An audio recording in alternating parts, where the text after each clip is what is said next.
Let's look at 6 steps for making $5,000 a month in dividends. Number 1. Have a long-term mindset.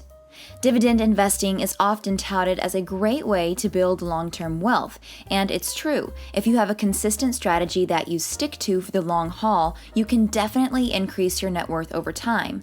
But why is it so important to have a long-term perspective when dividend investing? First of all, let's consider the stock market itself. Over the long term, the stock market has always trended upwards, despite occasional dips.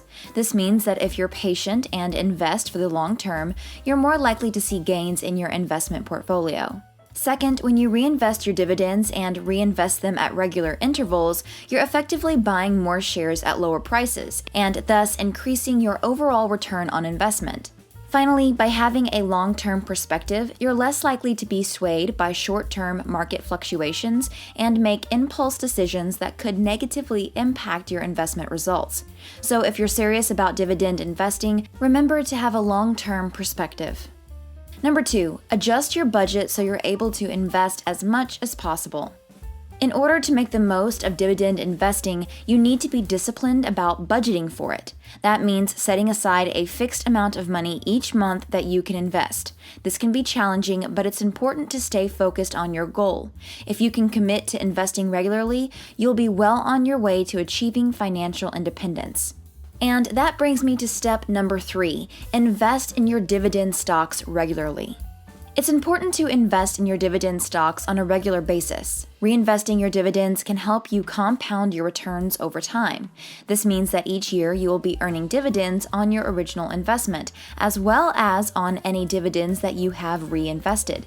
In addition to that, regular investing can help you take advantage of dollar cost averaging. This ensures that you are buying shares at a variety of different prices, which can help improve your overall returns. Number 4, keep trading to a minimum. Dividend investing is one of the smartest things you can do with your money, but a lot of people get it wrong by trading too much. The key is to find the best dividend stocks and then hold them for the long haul. That doesn't mean you should never sell, but when you do sell, make sure it's for a good reason. Otherwise, you're just wasting your time and money. Number 5, reinvest your dividends back into your stocks. By reinvesting dividends back into your stocks, you are essentially giving yourself a pay raise. Over time, the dividends you reinvest will compound and your portfolio will grow. Before I move on to the last step, make sure you subscribe and click the bell. That way you'll be the first to see my next money-making video. Number 6, monitor progress and adjust if needed. It's important to monitor your progress and make changes if necessary. For example, you don't want any one stock to get too big. You could use the 5% rule of thumb. So if any single stock becomes greater than 5% of the total portfolio, you can sell it and reinvest that money in another stock.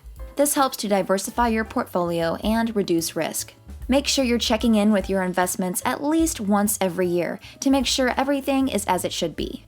Click the video on the screen to see another money-making video.